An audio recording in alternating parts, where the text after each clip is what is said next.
Torrent ha viscut la seva Setmana Santa de 2015 amb gran fervor. Durant 8 dies, el poble torrentí ha participat en múltiples actes i processons que compten amb una gran tradició i seguiment dins i fora del municipi.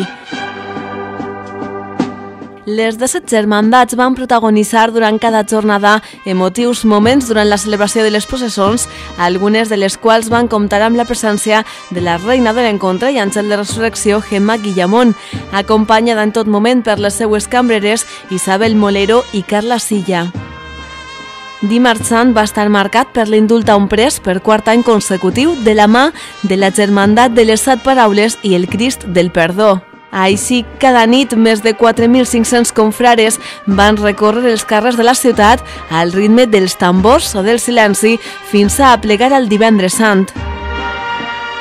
Al matí es va celebrar l'encontre dolorós als peus de la torre i Torrent va viure la seva primera trenca de l'hora. Ja a la nit, les germandats van eixir en processó durant el Sant Enterrament.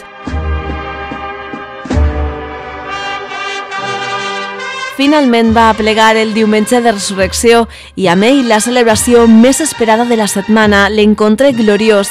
Milers de persones es van congregar a la plaça Major per a esperar l'arribada de la màxima figura de la Setmana Santa, la reina de l'encontre i àngel de resurrecció, que representa Anna Germana de Foix, virreina de València i segona esposa de Fernando el Catòlic, un personatge únic a Espanya i que li ha valgut a la Setmana Santa torrentina ser declarada festa d'interès turístic de la Comunitat Valenciana a l'any 2009 i a més trobar-se actualment en tràmits per a ser declarada festa d'interès turístic nacional.